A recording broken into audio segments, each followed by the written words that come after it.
거지? 예, 안녕하세요. 이번에 이제 보상복귀 종합문제 풀어 나가면서 우리 그 아이디가 법치주의님입니다. 법치주의님. 그래서 법치주의님이 그 고정 패널 해가지고 오늘 좋은 또 답안지 써오셔가지고 오늘 또 여러분들하고 같이 답안지 한번 풀어보도록 하겠습니다. 이 답안지 쓰는 게 되게 어려워요. 어려운데 이렇게 또 장시간 시간을 내가지고 이렇게 좀 좋은 답안지 써주신 우리 법치주의님한테 너무 감사드리고 오늘 그 답안지 한번 본인이 한번 쓰면서 이게 소회라든지 어떤 그 노하우랄까 뭐 이런 것도 한번 얘기해 주시면서 처음 입문하는 분들한테 이제 답안지 쓰는 거에 대한 어려움들이 있을 거예요. 특히 연기 스터디 지금 하시는 분들이나 이런 분들은 되게 어려움을 많이 느낄 건데 특히 이제 보상복귀 종합문제 풀이하면서도 어떻게 해야 되는지 너무 어려울 건데 이번 참에 같이 답안지 보면서 어떻게 해야 되는지 한번 같이 공부를 해보도록 하겠습니다. 네. 마이크. 네, 안녕하세요. 네. 먼저 그럼 바로 시작하겠습니다. 네. 16절부터 시작을 했는데요. 16절 페이지 85페이지. 네, 30점짜리 문제고 30점짜리 문제면 저희가 이제 5장을 잡아야겠네요. 일단 답안 분량부터. 그래서 일단 문제를 보면은요. 제가 읽어드리면요. 일반적인 이제 먼저 박사님은 항상 물음부터 보라고 하시는데요. 네, 요거 이제 물음부터 보면은 일반적인 다른 공익사업 시행자 병이 토지보상법 21조 제1항의 사업 인정을 받기 위한 절차를 설명하고 이러한 절차를 제대로 이행하지 않은 경우에 피수용자들은 어떤 방법으로 권리구조를 받을 수 있는지 여부를 검토하시오. 그래서 절차. 그래서 절차만 3번 반복했죠. 그리고 지금 절차의 하자에 대해서 다루라는 건데요. 애초에 토지보상법 제21조 1항이 절차 규정이기도 하고요. 이렇게 키워드로 절차를 줬기 때문에 절차의 하자에 대해서 검토를 하겠습니다. 그리고 2번 같은 경우에는요. 이제 문제가 긴데 이제 키워드가 공익수사 판단이거든요. 네, 그래서 이제 공익수사 판단에 따라서 직접 그 판단을 하도록 이제 하는 그런 사례형 문제입니다. 그래서 이제 바로 논점의 정리로 들어가서요. 네, 물음 1에 대해서 이건 이제 맨 처음에 목차는 전체 목차는 어떻게 구성했어요? 네, 목차 저 같은 경우에는 논점의 정리를 앞에 이렇게 한 번에 빼는 거를 굉장히 좋아해서요. 이제 논점의 정리로 해서 물음 1에 대하여 빼고요. 물음 2에 대하여 이렇게 뺀 다음에 보통은 이제 물음을 그대로 그냥 인용하는 방식을 사용합니다. 처음에 그러면 이제 문제 읽고 물음 본 다음에 목차, 배점, 키워드 이런 거를 잡아야 되잖아요. 그냥 막 바로 답안지부터 써나갈 수는 없잖아.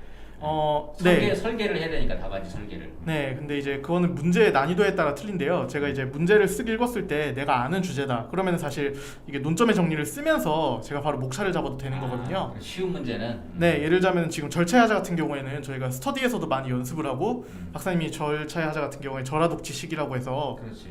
네, 독치시기인데 이제 이 중에서 제가 뭘 활용할지만 결정하면 되는 거기 때문에 사실상 제가 따로 목차를 잡을 필요가 없습니다. 그렇죠. 네, 그리고 물음 2 같은 경우는 이제 사실 좀 그 목차를 잡을 필요성이 있는데요. 근데 이제 15점 문제고 저희가 한 2장에서 2점 한 2장 정도, 한 3장 정도를 할애할 거기 때문에 이제 목차를 잡는데요. 근데 어차피 이게 지금 문제를 보면은 답이 다 정해져 있거든요. 그래서 당연히 공익성 검토가 뭔지에 대해서 설명을 하고요. 1번이 그거고 그리고 그 형식적 내용과 실질적 내용을 쓰라고 했거든요. 그렇죠. 네, 이거에 대해서 의의라든가 적어주고 그리고 마지막에 사안의 포섭을 한다는 식으로 저는 되게 간단하게 이거는 이제 기본 쟁점이 딱 있으니까 그런 식으로. 네, 간단하게 잡고 넘어갑니다. 그거 잡는 시간이 한 5분, 10분? 지금 이거 같은 경우에 30점이니까 네, 이제 5분. 네, 한 5분 안에 저는 5분 끝내는 안에, 게 좋은 것 같습니다. 그렇지, 5분 안에 끝내야지. 그래야 실제 시험에서도 그걸 극복할 수 있으니까. 네. 그래서 이제 목차 쭉 해서 내용을 좀 적어봤는데 네. 이거 뭐 안 보고 쓴 거죠? 네, 의의나 취지나 법적 성질은 제가 안 보고 썼습니다. 진짜 대단하네. 네. 그래서 한번 좀 설명을 한번 해보셔요. 네, 당연히 뭐 사업 인정이란 일정한 절차를 거치고서 조건으로 하여 공사람들은 수용 사용 것을 결정하는 것을 말한다. 또 사실 사업 인정이란 게 막 이제 처음 공부하시는 분들은 막 되게 헷갈리는 게 저도 그랬던 것 같은데요. 교과서에 있는 내용이랑 종합 문제에 있는 내용이랑 판례집에 있는 내용이랑 막 다 틀려요. 다르지. 다 틀려요. 거기가 막 취지도 다 다르고요. 법적 성질도 다르고 배점에 맞춰서 편하신 걸로 쓰시면 됩니다. 다 틀린 거 없고요. 네. 배점에 맞춰서 본인이 딱 와닿는 그런 이제 문구가 있을 거예요. 그렇죠. 네, 그런 문구를 이제 뽑아서 쓰시면 됩니다. 예를 들자면은 이 지금 제가 이런 걸 쓴 이유는 밑에 절차의 하자를 논할 거잖아요. 절차의 하자를 논할 것이기 때문에 일부러 제가 절차를 들어간 의의를 땡겨온 거거든요. 이런 식으로 이제 응용할 수도 있고요. 뭐 어떤 거를 쓰시던 상관이 없습니다. 네. 그래서 이제 저는 취지를 꼭 써주는 편인데요. 이게 취지라는 거는 결국에는 내가 이 제도를 완벽하게 이해했다는 걸 채점자에게 표현하는 최고의 방법이라고 생각하거든요. 아, 중급주, 입법주의 이런 거 되게 좋아요. 네, 그래서 일반적인 취지도 좋고. 그리고 뭐 이렇게 써주고요. 그리고 항상 이제 법적 성질에 대해서 적고요. 뭐 법적 성질도 이제 처음 막 하시는 분들은 막 그러거든요. 아, 이걸 내가 학설까지 써줘야 되냐, 막 판례 써줘야 되냐, 막 나의 검토를 해줘야 되냐. 이거는 지금 문제가 절차의 하자를 묻는 문제거든요. 사업 인정을 묻는 문제가 아니라. 잘 썼네. 재량이 무슨 네. 제3령 저기 설거지 현장이 다 썼네. 네, 그래. 다 썼네. 네, 그래서 딱 키워드로만 끝냈습니다. 배점상. 네. 그렇습니다.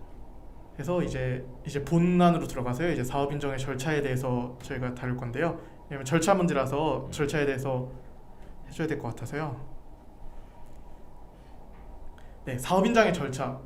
내가 이런 것까지 외워야 되나라고 생각을 하는데요. 이거는 나중에 공부하시다 보면 자연스럽게 떠오르거든요. 당연히 뭐 모르시겠으면 그냥 준해절형에 맞춰서 끼워 넣으시면 됩니다. 절차는 뭐 형식 서면으로 해야 된다. 뭐 내용 뭐 협의해야 된다. 이거는 이제 법조문을 외우시면 당연히 나오는 거고요. 네, 뭐 의견 청취해야 된다. 뭐 하이세시 시체 내용을 뭐 공고해야 된다. 네, 이거는 이제 제가 사실 안 넣어도 되는 내용인데요. 분량 채우려고 넣은 내용이고, 네, 그래서 이제 본격적으로 사안에 대해서 다루면요, 이제 논의의 개요입니다. 문제점 좋아요. 네, 목차 좋네. 네, 이게 뭐 개요를 꼭 적어야 되나요? 안 적을 수도 있거든요. 근데 이제 박사님이 항상 강조하시는 게 어떤 제 답안지를 아무것도 모르는 사람이 봤을 때로 하여금 이제 이해를 시켜야 된다고 해서 저는 이제 좀 배점상 여유가 있으면 이런 걸 넣거든요. 그래서 이제 절차의 하자가 왜 문제되냐? 절차의 하자는 독자적 위법성에 대해서 그 견해가 나뉘니까 이거에 대해서 검토하면은 그거에 대해서 뭐 취소냐 무효냐 아니면 독자적으로 되냐 안 되냐 그러면 뭐 어떻게 소를 취할지에 대해서 달라진단 말이에요. 그래서 그거에 대해서 이제 뒤에 결정하겠다. 이거에 대해서 먼저 검토한 후 네, 이제 이렇게 제 논리는 들어가는 내용입니다. 네, 이거에 대해서 이제 독자적 위법성인데요. 뭐 이제 긍정설, 부정설 적어주고 판례는 뭐 과세주의 이유 제시 하자를 이유로 독자적 위법성을 인정한 바 있다. 네, 이렇게 적어줬습니다. 아, 잘 썼네. 아, 감사합니다. 네, 그래서 이제 절차의 하자의 위법성 정도인데요.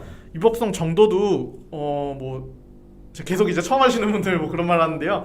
저도 이게 너무 헷갈렸거든요. 아, 이거 뭐 설을 뭐 적어줘야 돼 말아야 돼 막 뭐 좋은 문제 뱉어보면 이거를 막 적는 문제도 있고 안 적는 문제도 있고. 네, 그래서 너무 헷갈렸거든요. 근데 이제 배점상 보고 그거를 판단하셔야 되는 겁니다.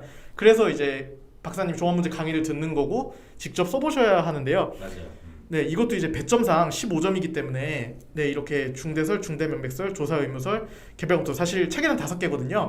생각 안 나시면 이렇게 등 쓰시면 됩니다.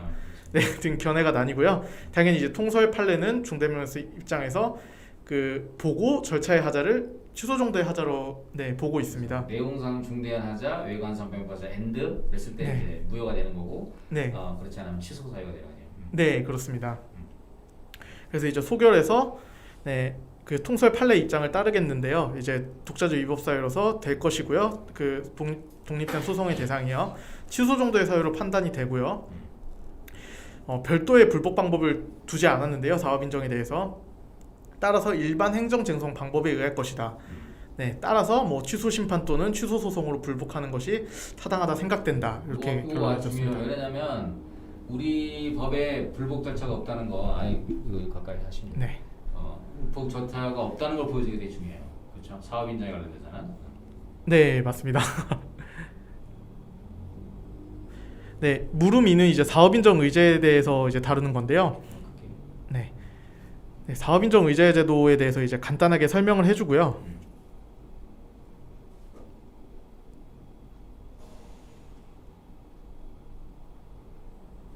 페이지가? 네.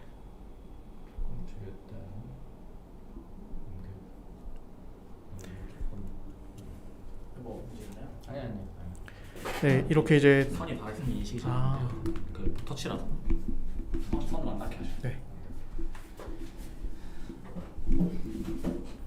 네, 이렇게 이제 뭐 보통은 법적 취지를 적어주는데요. 이제 그 21조 2항 같은 경우에 3항 같은 경우에는 박사님이 항상 이제 이게 왜 개정됐는지 이야기한 게 기억이 나더라고요. 그래서 이제 문제점에 대해서 적었는데요.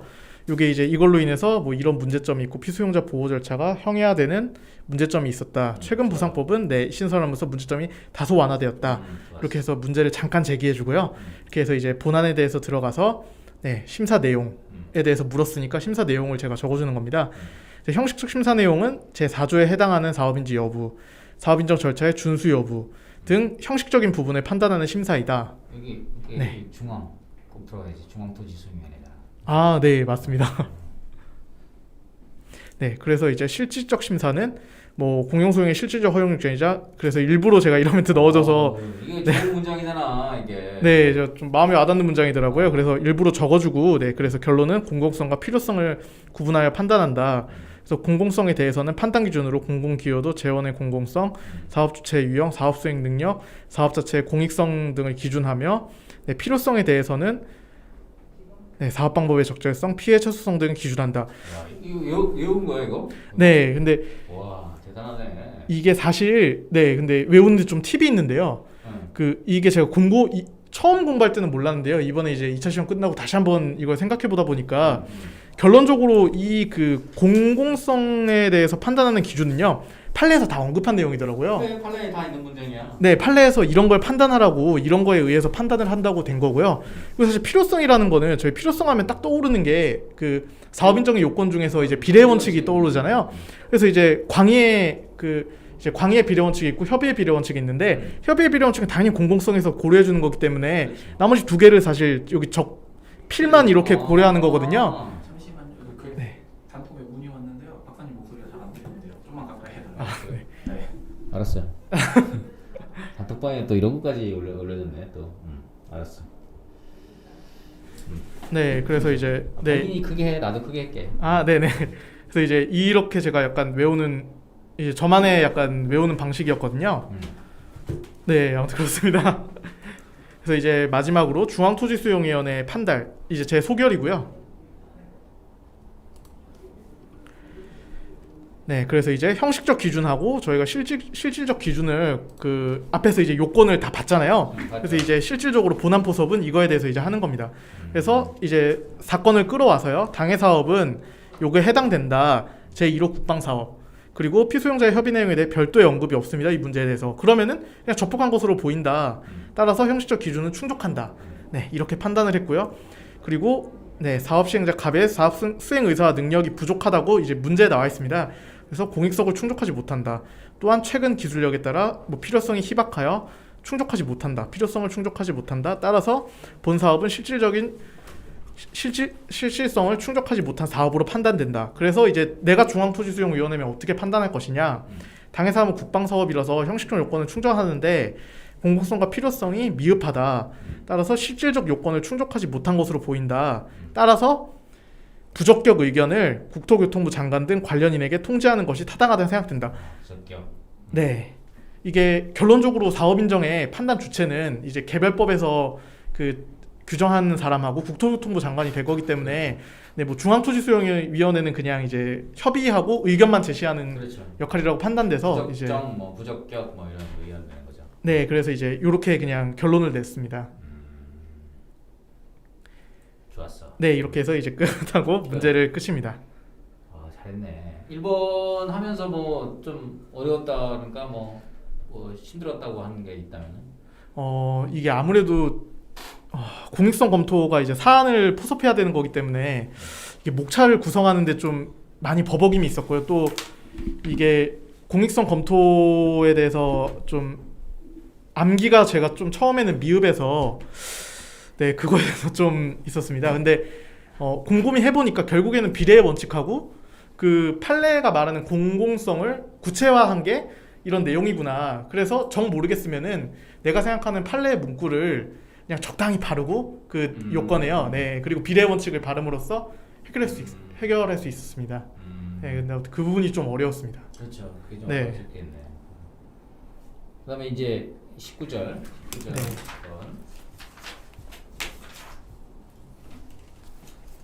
이거 되게 어려운 판례인데 있고. 네, 이게 지금 불법 건축물에 대한 판례인데요. 네, 이것도 사실 다른 강사분들은 모르겠는데요. 박사님 같은 경우는 요거를 몇 번 해주셨어요. 네, 그렇죠. 네, 몇 번 해주셨기 때문에 제가 좀 기억에 남았었거든요. 뭐 하셨어요? 그래서 나와요? 네, 바로 그냥 물음일에 대해서 논점의 정리를 하면서 문제를 설명드리면요. 지작물의 평가 기준에 대해서 설명하라고 하고요. 네, 그리고 무허가 건축물 보상 여부에 대해서 논하라고 그렇게 문제에서 제시했거든요. 그래서 제가 그대로 적었습니다. 그리고 물음 2번에 대해서 적법한 건축 허가 후 및 착수 중인 상태에서 사업 인정이 된 경우 토지보상법 25조에 의한 별도의 허가가 필요한지에 대해서 검토한다. 네, 문제에서 제시한 제가 그대로 적었습니다. 그리고 보상계획 공고 후 지작물을 설치한 경우 보상 대상의 여부에 대해서 논의한다. 네, 근데 이제 논점의 정리를 좀 다른 스타일로 적으시는 분들은 여기에 아예 결론을 적더라고요. 예를 들자면 이거 같은 경우에는 뭐 투기 보상 같은 경우에는 보상을 안 해준다. 라던가 이제 요거 같은 경우에는 허가가 필요하다라던가 뭐 결론을 적으실 수도 있거든요. 이거는 이제 바로 네, 스타일의 차이니까 네, 이제 본인이 편하신 거를 선택하면 될 것 같습니다. 네, 이거에 대해서 이제 지작물의 보상 및 무허가 건축물의 보상인데요. 네, 그대로 따왔고요. 물음일에 대해서. 그러면 당연히 지작물의 일반적 보상 기준에 대해서 적는데요. 이게 지작물 보상이 이제 두 군데로 산재해 있거든요. 저희 법에 이제 법 75조하고 시행규칙 33조 그렇죠. 이제 이하에 또 나와 있는데요. 이제 배점상 이게 배점이 지금 10점으로 할당이 돼 있거든요. 두 개는 다 못 적거든요.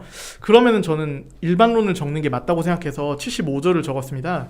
그래서 네, 지작물 보상은 그 이전 비용으로 보상하는 것을 네, 원칙으로 하되 다만 뭐 불가능한 경우 네, 그다음에 경제적 불능 그다음에 네, 직접 사용할 목적으로 취득하는 경우에는 네, 이제 뭐 해당 물건의 가격으로 보상한다. 이렇게 적어 주고요. 그리고 이거에 대해서 이제 바로 본안에 포섭을 했습니다. 10점짜리니까 뭐 더 논할 그런 배점이 안 되기 때문에 그렇죠. 네, 바로 논했습니다. 자, 그러면은 먼저 그래도 아무리 배점이 좀 짜더라도 의의는 써준다. 네, 의의 정도는 써줘야 될 것 같아서요. 좋은 자세, 좋은 자세. 네, 그래서 무허가 건축물이 뭐냐?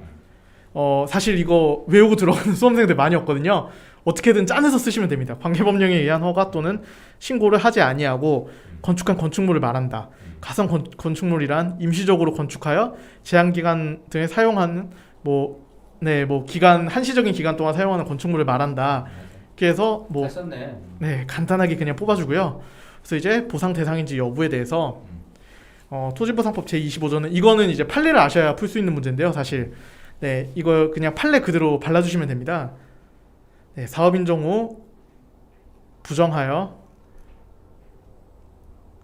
이에 대해 문제시된다. 잠깐 문제에 대해서 언급하고요. 이게 왜 문제가 되냐? 그냥 지작물 보상해주면 되는 거 아니냐? 이런 물음이 나올 수 있기 때문에 문제 잠깐 제시해주고요. 그래서 이제 판례로 네, 뭐 이게 사실 좀 약간 헌법 판례인데요.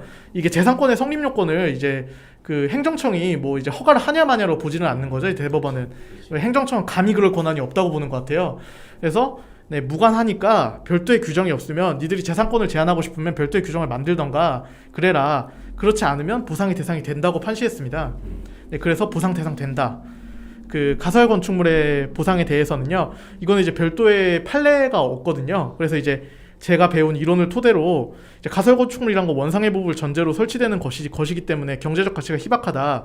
그래서 제 논거는 이제 시행규칙 36조에 보면은 이제 그 공작물에 대한 규정이거든요. 그래서 이제 그 규정을 근거로 경제적 가치가 희박하면 이제 보상을 안 한다는 그런 네, 규정이 있어요. 그래서 이제 보상 대상이 될 수 없다. 이렇게 제 논거를 세웠습니다. 자, 그러면은 이제 물음 2인데요. 네. 이제 25조하고 건축 허가가 경합하면 이제 어느 게 우선시 되냐. 네, 이제 그런 문제인데요. 25조는 토지 보존 의무를 규정하는데요. 이거에 대해서 뭐 사업에 지장이 줄 우려가 있는 건축 행위를 금지하고 있습니다. 그러면 이제 관련 판례에 대해서 검토했는데 이거는 배점이 5점이기 때문에 뭐 이게 25조의 의미가 뭔지 법적 성질이 뭔지 이런 거에 대해서 더 논할 수가 없거든요. 그렇죠. 그래서 이제 바로 관련 판례에 대해서 검토를 했고요. 그래서 이제 긍정한다. 그 받았으나 착수하지 않은 사이에 사업 인정이 되어서 토지 보존 의무가 발생한 토지에 대해 별도의 허가가 필요한지에 대해 허가가 필요하기 때문에 긍정하였으며 별도의 허가 없이 건축된 건축물의 손실보상을 부정하였다. 네, 이게 이렇게 쉽게 얘기하면 이제 사업 인정 전에 허가를 받았는데 사업 인정 이후에 이제 허가를 안 받고 착수를 만약에 하게 되면은 그 착수된 건물에 대해서 보상을 할 수 있느냐 뭐 이런 쟁점이거든요. 그러니까 지금 얘기한 것처럼 토지보상법 25조와 이거에 대한 부분이 이제 경합하고 있는 상황이니까 그 문제를 이제 그죠? 그 문제를 해결하는 그런 쟁점입니다. 잘 풀었네. 네, 맞습니다. 그래서 이제 소결로 가서요. 네, 이제 건축 허가를 받았으나 뭐 이렇게 이제 그대로 사안을 포섭해주고요. 별도의 허가를 받는 것이 타당하다 생각된다. 네, 이게 저는 소결을 좀 적는 걸 좋아해서 네, 적으시는데 이거 같은 경우에 사실 판례 컨트롤 CV 한 거거든요. 그래서 이제 뭐 본인이 앞에 분량을 더 적을 수 있다 그러면 굳이 소결은 생략하셔도 될 것 같습니다. 네, 저는 네, 적었고요. 잘 적었어요. 네. 그대로 적어야지. 논리니까. 네, 그래서 이제 물음 3번인데요. 요거는 이제 보상 투기 문제인데요. 보상 계획 공고 후 설치된 지작물의 보상 여부입니다. 근데 이제 이거 같은 경우에는 사실 보상 계획 공고 후 설치된 지작물은 저희가 보상을 하잖아요. 그래서 네, 일반적인 경우하고 예외적인 경우를 나눠서 생각을 했거든요. 그래서 지작물이 보상의 대상인지 여부는 사업인정에 일괄적으로 결정이 되잖아요. 저희가 사업인정 전에 설치했으면은 보상을 주는 거고 아니면 해주는 거고. 그래서 무관하기 때문에 보상계획 공고 후 설치된 지작물은 일반적으로 보상의 대상이 된다. 이렇게 일반론적인 이야기를 해놓고요. 예외적인 경우 이제 관련 판례가 있기 때문에 이렇게 이제 관련 판례를 그대로 발라줬습니다. 이렇게 이제 객관적으로 확정된 후에 지작물을 설치하는 등 관련 제반 사항을 참작하여 해당 지작물이 손실보상을 받은 걸 목적으로 즉 투기 목적으로 설치되었음이 명백하다면 네, 대상이 되지 않는다고 판시한 바 있다. 그래서 이제 마지막 소개를 지어주는데요. 구체적 언급이 없어요. 문제. 그러면은 일반론적인 내용으로 이제 결론을 짓는 게 좀 안전하다고 생각하거든요. 보상의 대상이다. 근데 손실 보상을 받을 목적으로 설치됨이 명백하다면 네, 대상에 해당되지 않는다. 네, 이렇게 적어주고 끝냈습니다. 보상계획 공고를 한 상태에서 손실보상만을 받을 목적으로 해서 이런 경우에는 손실보상 대상에서 제외한다는 것이 판례 태도죠. 그거 물어봤는데 아주 디테일하게 잘 썼네요. 특히 이 판례 문장들 가지고 이런 것들 이렇게 외워서 쓰기가 쉽지 않거든. 하나, 둘, 셋, 넷, 다섯, 여섯 이렇게 쓰기가 쉽지 않은데 상당히 그 내공이 있어요. 외워서 이거 썼을 거 아니야. 네. 이게 저 판례를 좋아해서요. 이게 되게 족 같은 문장들이 많아서 이게 판례 많이 읽다 보면은 이게 좀 판사님들처럼 쓰게 되더라고요. 이게 글을. 그래서 약간 네, 판례 공부가 되게 중요한 것 같습니다. 원래 여기 법치주의님이 우리 그저 카페 있잖아요. 강정은 보상법규 강의 카페 거기 그 노란 줄 맨날 올려주고 하신 분 있잖아. 그분입니다. 그렇죠? 법치주의님이 그분. 그렇죠? 오늘 하시는 분이 그분이요. 그러니까 여러분들 그 판례 꼼꼼히 잘 좀 많이 보시면 좋을 것 같습니다. 그 다음 문제 보죠. 네, 이게 이제 25절인데요.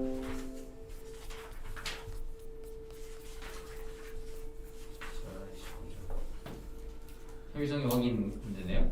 네, 이게 이제 협의성립 확인인데요. 문제를 보면은 이게 이제 사례 문제거든요.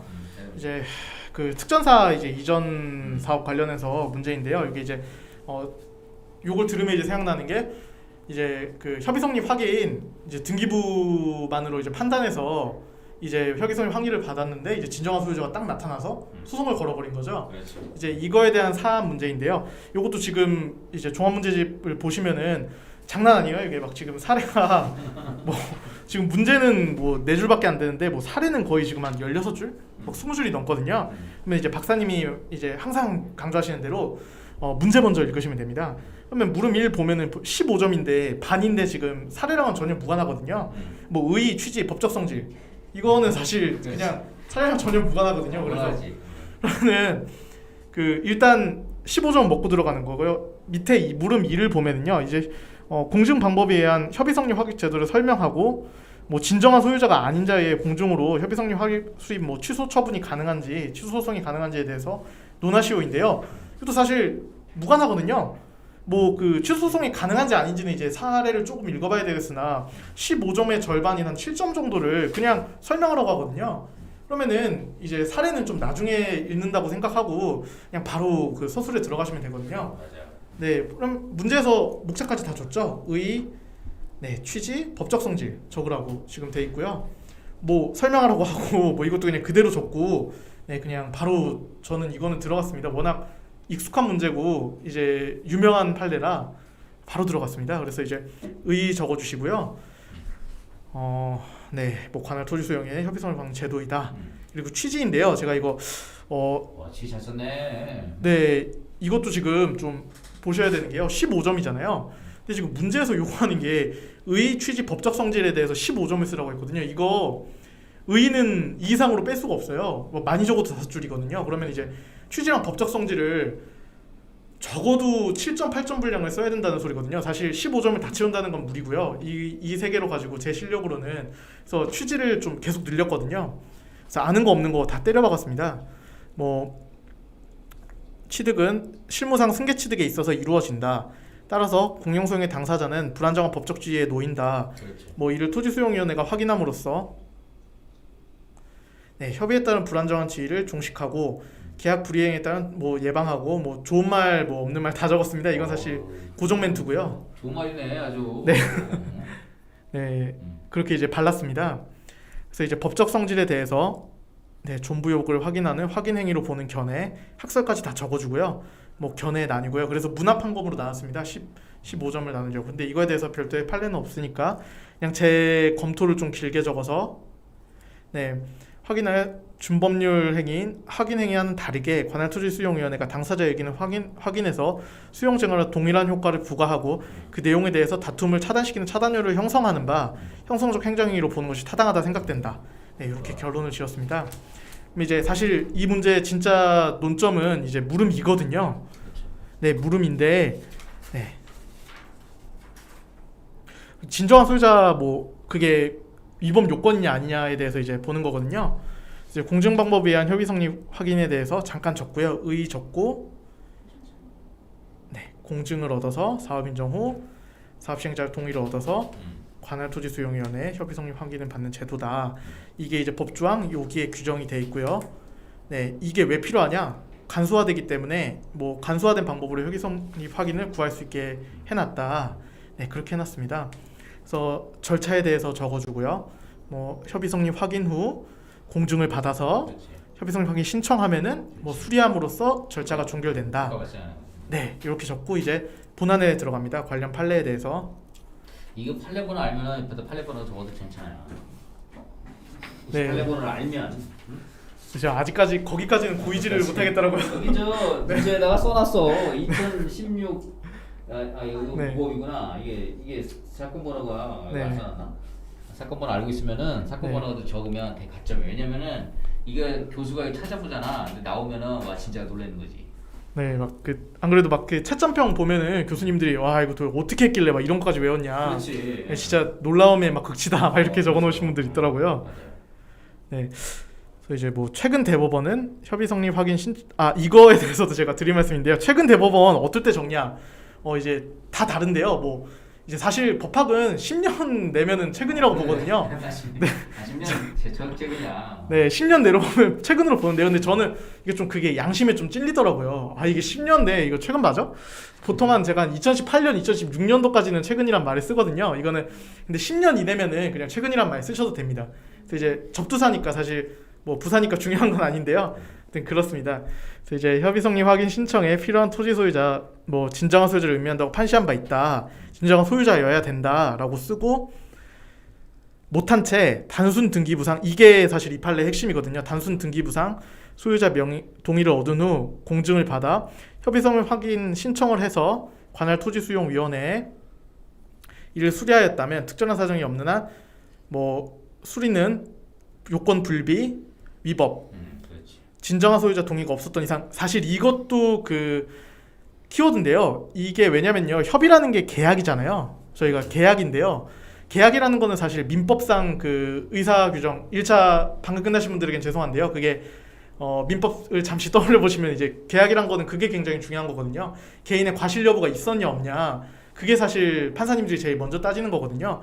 그러면은 이게 과실 여부를 따져야 되는데 과실 여부를 따지면 사실 사업 시행자는 하나도 지금 잘못이 없는 거죠. 등기부 보고 검토했고 그렇지. 이거에 대해서 토지수용위원회에 올렸고 그렇지. 근데 그러면은 무과실 책임을 묻겠다는 겁니다. 그렇기 때문에 이게 굉장히 중요한 문구고요. 이 판례에 있어서 과실 여부와는 무관하게 위법 사유다. 이건 행정법이다. 그렇지. 네, 왜냐면 이게 당신들이 이거 등기부상 소유자로 하면은 이거 이 조항 진짜 좀 문제 있는 조항이 돼버린다라고 보고 이렇게 판단한 게 아닌가라고 저는 생각이 듭니다. 예, 제 사견이고요. 네, 아무튼 이게 되게 전 중요한 문구라고 보고 꼭 넣었고요. 수행위가 위법함을 이유로 항고 소송의 취소를 구할 수 있다고 판시한 바 있다. 네, 그래서 결론을 적어줬고요. 제 소결은 길게 적었네. 네, 이게 15점을 제가 채워야 됐기 때문에 좀 그래서 사안의 포섭을 좀 길게 썼습니다. 이제 구체적으로 한국토지주택공사까지 명시했고요. 등기부상 소유자를 대상으로 네, 신청하였다. 네, 이에 대해서 과실이 있다고 보기는 힘들다. 그러나 이거에 대해서 이제 제 사견입니다. 협의성립 확익제도는 수용 재결을 거치지 않고도 수용 재결의 효과를 부여한다. 따라서 엄격한 절차와 요건을 요구하는 것이 타당하다.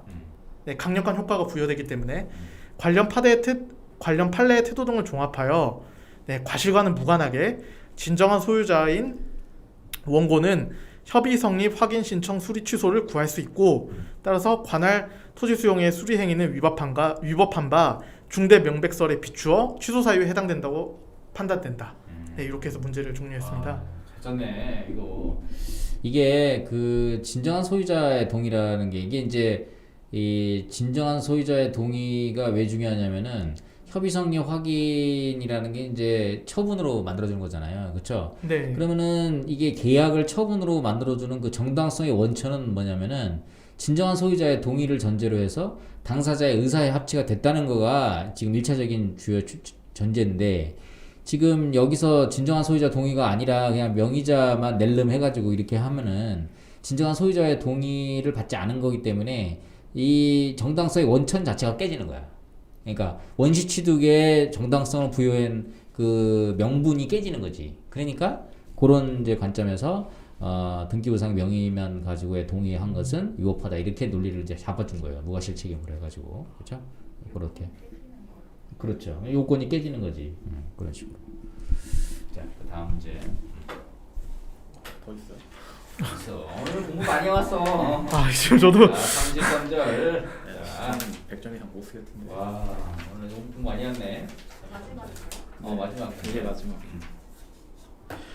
네, 이거 이제 8페이지. 네, 대행하고 뭐 대집행 뭐에 대한 규정인데요. 그래서 이제 이 문제 같은 경우에는 뭐 별도의 사례를 안 줬기 때문에 서설이라고 빼서요. 이제 이 제도가 뭐 왜 필요한지, 이 제도는 왜 존재하는 건지에 대해서 간략하게 언급해 줬습니다. 이렇게 해서 뭐 이런 사업인정 뭐 토지부상법상 공영수용은 이런 절차를 통해서 이루어지는데 소유권을 취득하게 된다. 이런 절차를 통해서. 근데 저희가 그 점유를 취득하는 것은 별개의 문제잖아요. 그렇죠. 그래서 토지부상법은 제44조 및 89조를 규정해서 실효성 확보 수단에 대해서 뭐 실효성 확보 수단을 확보하고 있다. 이렇게 적어줬습니다. 그래서 의 적어줬고요. 대행의 의. 그래서 이제 대행의 법적 성질까지 적어줬는데요. 네. 그래서 솔직히 제가 대행은 좀 공부가 부족해서 이게 2줄 정도밖에 못 빼겠더라고요. 잘했어. 네. 그래서 이제 좀 부끄럽긴 한데 이렇게 2줄 뺐고요. 그래서 이제 이거에 대해서 문제를 보시면은 사안이 결국에는 이제 대행 규정의 적용 가능성에 대해서 묻는 거거든요. 그 명도 의무 불이행에 대해서. 있잖아. 대행은 이 규칙 사유가 없는 거예요, 그죠? 규칙 네. 사유가 없이 우리가 ER 이렇게 외우잖아. 이행할 수 없을 때, 알 수 없을 때, 그지?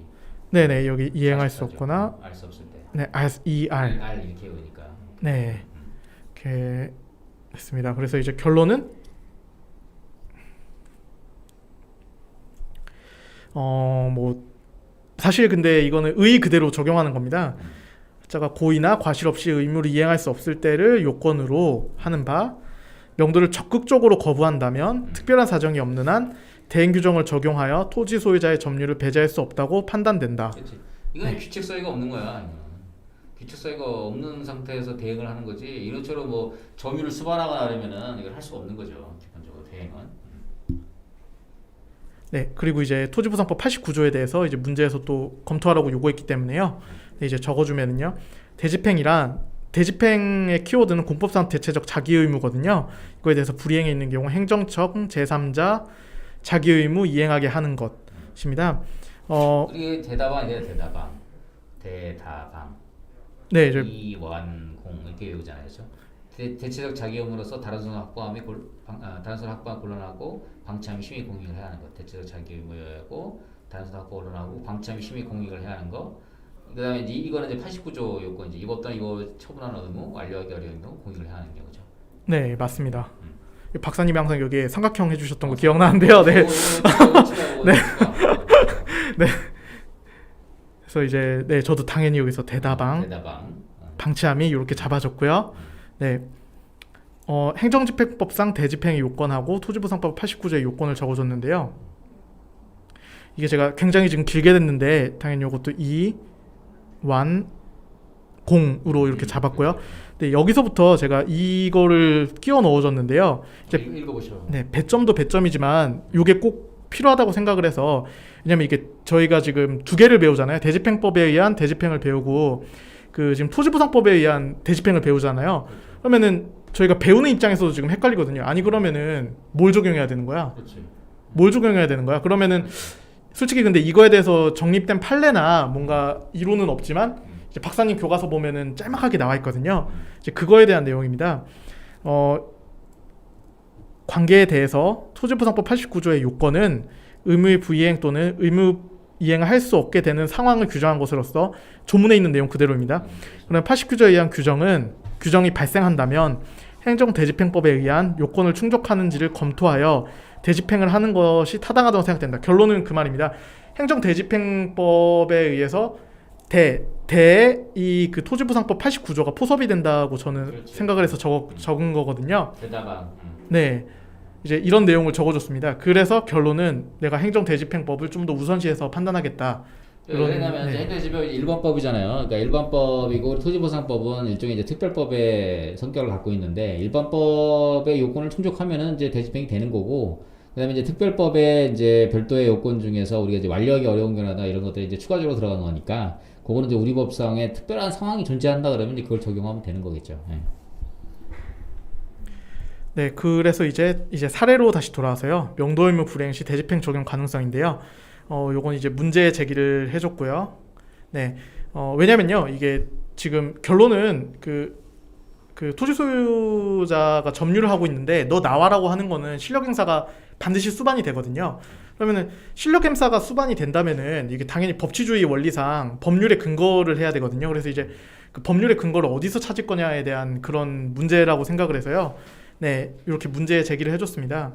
그래서 관련 견해는요, 네, 뭐 대집행 규정의 형해화 때문에 요거는 이제 적용할 수 있다. 그래서 이제 실력 행사 가능하다고 긍정하는 견해하고요. 부동산 명도 의무는 실력을 행사하여 점유를 배제하는 것으로서 대체적 자기 의무가 아닌 직접 강제에 해당하는 것으로서 별도의 법률 규정이 없다면 뭐 대집행의 적용을 부정하는 견해가 대립을 하는데요. 이거에 대해서 이제 판례는 명확히 했죠. 저희가 배제하는 것은 대체적 자기 의무가 아니다. 따라서 그 직접적 실력 행사가 필요하기 때문에 대집행의 대상이 아니다라고 이렇게 판시를 했습니다. 직접 강제 대상이지 대집행 대상이 아니다. 네, 맞습니다. 자, 그러면은 이제 직접 강제하고 대집행의 구분을 해볼 필요가 있는데 직접 강제는 사람이 신체에 실력을 가가지고 그 점유를 배제하는 걸 우리가 직접 강제라고 하고 대집행은 지금 대체적 자기 의무, 그렇죠? 대체적 자기 의무가 뭐가 있냐면은 뭐 건물의 철거라든지 물건의 이전이라든지 이런 것들을 주로 얘기하는 거예요. 그러니까 사람이 점유를 수반해서 안 나가면서 점유 수반해가지고 버티고 있다 이러면은 기본적으로 직접 강제로 해야 되는 거지 그거를 대체적 자기 의무가 아니기 때문에 비대체적 자기 의무란 말이에요. 사람이 신체로 실력을 행사해서 점유를 수반하는 경우. 그래서 대체적 자기 의무가 아니기 때문에 대집행의 대상이 되지 않는다 이런 논리가 가능한 거죠. 네, 그래서 저희가 이제 소개를 지었습니다. 제가 명도 의무를 부이행하여 점유를 계속할 시 실질적인 실력 행사를 수반하는 것으로서 대체적 자기 의무에 해당하지 않는다고 보는 것이 타당하다고 생각된다. 따라서 89조 행정 대집행 적용 점유 배제 불가능하다고 생각된다. 라고 하고 이제 이러고 분량이 부족합니다. 이거는 이제 팁인데요. 이렇게 이제 뒷장으로 넘어가서요. 네, 결을 적었습니다. 그래서 좋았어. 네, 근데 이제 결의 팁은요. 있는 말 없는 말 좋은 말 다 적는 겁니다. 뭐 그래서 네. 좋은 문장이네. 네, 뭐 분쟁이 많이 발생하는데요. 근데 현행 실무상 경찰관 직무집행법에 의해서 간접적으로 강제적으로 점유를 배제하는 방식을 활용하고 있습니다. 네, 89조 3항 이것도 팁인데요. 박사님이 막 이제 대집행의 강의를 들으시면요, 꼭 89조 3항 적으라고 할 겁니다. 이런데 이제 적으시는 겁니다. 인권 침해 방지 노력기죠. 네, 이제 이런데 적는 건데요. 이제 개정 취지 등을 고려해 보면 경찰관을 동원해서 강제로 집행하는 행위는 타당하지 않다고 생각된다. 네. 따라서 실질적인 법치주의를 실현하기 위해서 정당한 방법에 의한 강제 집행 또는 입법적으로 해결하는 것이 타당하다고 생각된다. 네, 이렇게 저는 결을 적었습니다. 아유, 아주 뭐 아주 명문입니다. 여기서 이제 그 등장해야 될 게 이제 하나 더 있는데, 이게 판례가 있어요. 대법원 판례. 대법원 판례 하나 있는데, 뭐 많이 아는 거야. 뭐냐면은 2006도 7096 들어봤지? 그 명도 의무. 그렇지. 이거 철거 의무를 약정했는데 돈 받고 낼름 안 나간 거야. 철거하겠다고 약정했는데 그리고 안 나가 버린 거지, 그렇죠? 협의를 한 거지. 이제 협의를 해놓고 안 나간 거야. 이 사람 머리가 되게 좋은 거지. 협의해놓고 이거는 계약이기 때문에 대집행이 되려면은 이게 공법상의 효과로서 일종의 이제 처분으로라는 효과를 발생해야 되는데 계약을 해놓은 상태에서 안 나가버린 거지. 그러니까 이 사람은 굉장히 머리가 좋은 거야. 2009 7096 판례에서는 철거의무 약정을 해놓고 낼름 거기서 버텨버린 거죠, 그렇죠? 안 철거하고 계속 버틴 거 가지고. 그래서 2006도 7096에서는 이게 대집행의 대상이 되지 않는다라는 그런 이제 판례가 지금 있는 거죠. 이 대집행이 이제 실질적으로다가 실무적으로 보면은 우리가 이제 실무 같은 걸 보면은 이제 이주대책 불만, 이주대책 같은 거 불만이 있어서 막 버티고 하는 경우가 있었죠. 우리가 이제 저번 주에 용산 참사하면서도 6분이 돌아가시기도 했는데, 그런 이제 그 용산 참사 같은 경우에서도 보면은 거기는 이제 상가도 꽤 있었어요. 상가도 있고 이제 주로 이제 세입자 저런 게 많이 있었는데, 우리 법령에서는 특징적으로 세입자를 보호하는 규정이 별로 없어. 그죠? 별로 없고 뭐 소유자 위주로 이렇게 규정이 돼 있다 보니까 사실상 이 대집행이 거의 뭐 상징적으로만 돼 있지 실무적으로는 대집행이 돼 있지 않고, 어떻게 돼 있냐면은 이제 명도 소송 같은 걸 제기해서 확정 판결을 받아가지고 이제 TV에서 나오는 건 저 강제 집행하는 거예요. 대집행하는 게 아니라 우리가 민사소송법상 명도소송 제기해서 확정 판결 받아가지고 그 채무명의 받아서 확정 판결 받아서 이제 강제 집행하는 걸 우리가 이제 TV나 이런 데서 보는 것들인데, 실무적으로 우리 대집행은 아주 중요하긴 한데, 우리가 공용수용의 효과가 3대 보면은 대집행, 그 다음에 환매권, 그 다음에 손실보상이잖아요. 그렇죠? 이렇게 중요한데 이런 이제 대집행 관련된 것들도 시험에 출제 가능성이 항상 높으니까 잘 좀 정리를 해두시고, 이번에 이제 답안 쓰면서 전체적인 뭐 소회를 한번 얘기해 보시오. 한번 전체적으로 보니까. 오케이. 사실 간평 수험생분들이면은 다 공감하시는 건데요. 일단 시간이 항상 모자랍니다. 제가 30점을 한 33분에서 35분 정도 걸리고요. 20점을 쓰면 한 22분에서 23분 정도 걸리더라고요. 이게 사실 뭐 어떻게 보자면 3, 4분 차이인데 이게 쌓이고 쌓이면은 네, 이게 결국엔 마지막 10점을 못 줬거든요, 약수를. 그래서 좀 시간 분배에 좀 유의를 해야겠다고 좀 생각을 했고요. 네, 그리고 다시금 느낀 건데 그 판례를 아냐 모르냐가 이게 합격을 좀 당락하는 것 같습니다. 그리고 또 이게 판례를 아는 것도 중요한데요. 이게 좀 정확하게 외워야만 이게 답안의 퀄리티가 좀 크게 향상이 되는 게 아닌가라는 좀 생각이 들었습니다. 네, 이상입니다. 네. 자, 오늘 그 장시간 법치주의님 아주 고맙습니다. 그래서 앞으로 우리 그 카페 그 강정은 그 보선법규 강의 카페에서도 아마 그 판례로 또 많이 만나볼 수 있을 거예요. 그래서 오늘 이렇게 귀한 시간 또 상당히 좋은 답안 이렇게 해주셔가지고, 여러분들 우리 저작권자한테 내가 부탁을 해가지고 우리 강의 자료에 탑재를 해줄 거예요. 그러니까 한번 저 답안지 보면서 일종의 이제 모범 답안 비슷하게 보면서 여러분들도 이 사실 이런 노하우 공개해도요, 본인이 이걸 해가지고 그냥 주구장창 하루 종일 연구하고 그러지 않은 다음에는 이게 본인 거가 잘 안 돼. 그러니까 여러분들이 계속 자기 걸로 만들려고 노력하고, 그 다음에 본인 나름대로의 노하우 같은 것들을 자꾸 이게 쌓을 수 있도록 이렇게 하시면 좋을 것 같습니다. 오늘 또 장비부터 해가지고 우리 혜성씨 숑 해가지고 우리 법치주님 이렇게 유튜브 촬영하는데 또 고생 많이 해주시고 여러분들 그 또 우리 실시간 유튜브 스트리밍으로 해서 이렇게 많은 또 시청도 해주시고 감사하고요. 또 다음 시간에 또 업그레이드된 모습으로 또 찾아뵙도록 하겠습니다. 오늘 좋은 답안 써주신 우리 법주인님 너무 감사하고 무조건 합격 되시기를 항시 기원하면서 우리 다음 시간에 또 건강한 모습으로 뵙도록 하겠습니다. 또 그러면 인사하고 안녕 하죠. 네.